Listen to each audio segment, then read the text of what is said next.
Well, hi there. I'm a fly, and as you can see, I'm perched on this wall here. So I'm sort of the proverbial fly on the wall. And that makes me uniquely qualified to be the official spokes insect for the inaugural Brown County Historical Society writing contest, which just happens to be titled A Fly on the Wall.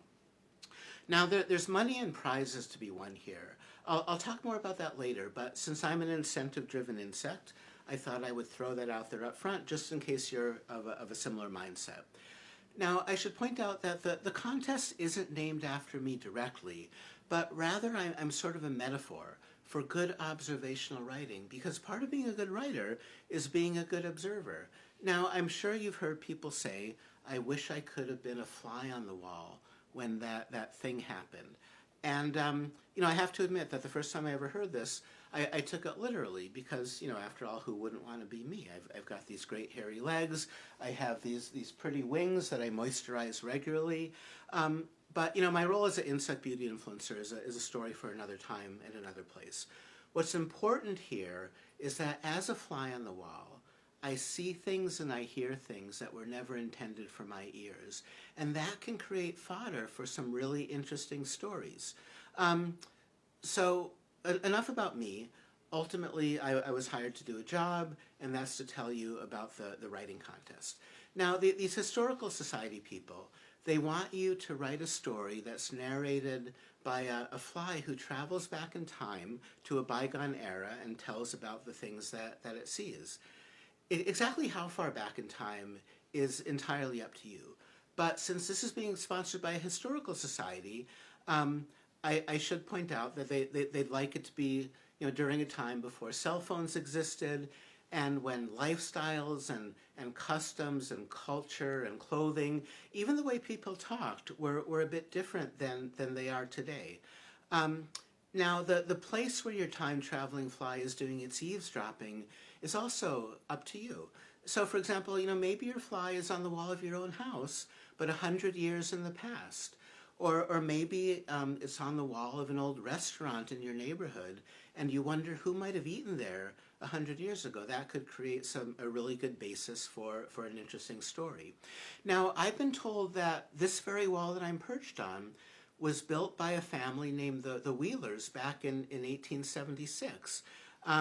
Now, if I were your time-traveling fly, that's not very realistic. I am in high demand and I'm very expensive. But let's just say that hypothetically we were working together on this story about the Wheeler house that I happen to be in right now. Now, we might talk about what the Wheelers were doing and saying back in 1876 when they built and moved into this home. And if the Wheelers happen to be your own relatives, then you'd have an opportunity to write a story that reflects your own heritage. But if the Wheelers weren't your own relatives, that's fine too. You could write something that's more fictionalized. Now, this brings up a very important aspect of this writing contest. Your story can be as factual or as fictional as you'd like it to be. And that's the case whether you're indigenous and your ancestors have always been on this land, or if you're first-generation American and your family came from Somalia or Lithuania or Laos. Now, you should also think about who your fly is observing and what they're discussing. So, for example, maybe they're planning a wedding. Let's take a look here.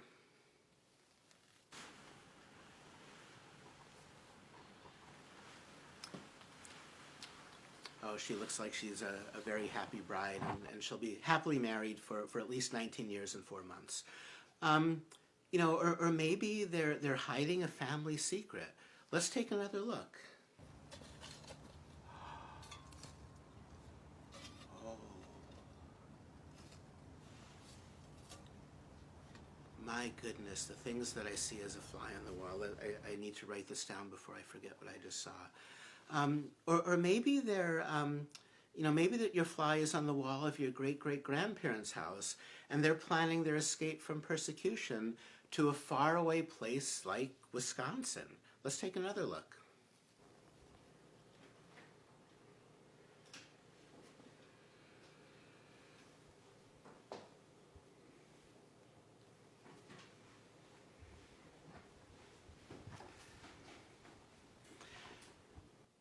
Now, this is your opportunity to get creative. It's important to remember that your fly sees and hears everything, no matter how private, how mundane, or how scandalous. As we say in the business, it is, after all, a fly on the wall. Now, I mentioned up front that there's money and prizes to be won here. And these historical society people, they didn't tell me about this either, but, since I'm a fly on the wall, I overheard what they were saying. And if I remember correctly, first prize is $300, second prize is $200, third prize is $100. Then there will be 7 honorable mention prizes. And I think they said these people will get an Amazon gift card worth 25 bucks. Now, these historical society people, they seem nice, but they're big on the rules that you got to follow to win. Now, personally, I'm not big on rules. I prefer to buzz around aimlessly and occasionally land on somebody's sandwich. But in this case, I would recommend following the rules. The first is that your story can be as fictional or as factual as you would like. Now, that doesn't sound so much like a rule to me. That sounds like you're getting a lot of freedom. But I think what's important here is they want you to be historically accurate about the setting for your story. So, for example, if your time-traveling fly is narrating a story about your great-great-grandparents, they're not going to be sitting on an IKEA sofa or drinking Starbucks coffee. Do a little bit of historical research. It's not that hard, and in my humble opinion, this will actually make it more fun. Your story also should be 800 words or less. Now, if your story is 802 words, will that get you disqualified? Well, that's not for me to say. I'm only the spokesinsect, but here again, I'd recommend following the rules. It should be double-spaced and in a format that can be emailed. It should be electronic. The judges are going to be in different cities. They need to be able to share stories with each other when they're discussing and maybe even arguing about who should be the winner. But they're also busy people, and they can't spend a lot of time trying to decipher messy handwriting. Now, there's also some important dates to remember. Submissions are due by February 28th. Winners will be announced on April 15th.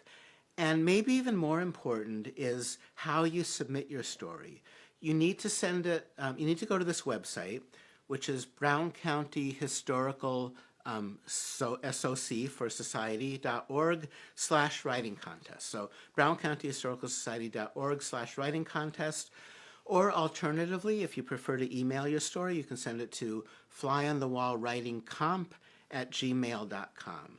And then finally, all 10 selected winners will be invited to read their stories at a venue that's yet to be selected. This will be like a bookstore or a library or maybe a coffee shop, these places where a lot of smart, intellectual, literary people tend to hang out.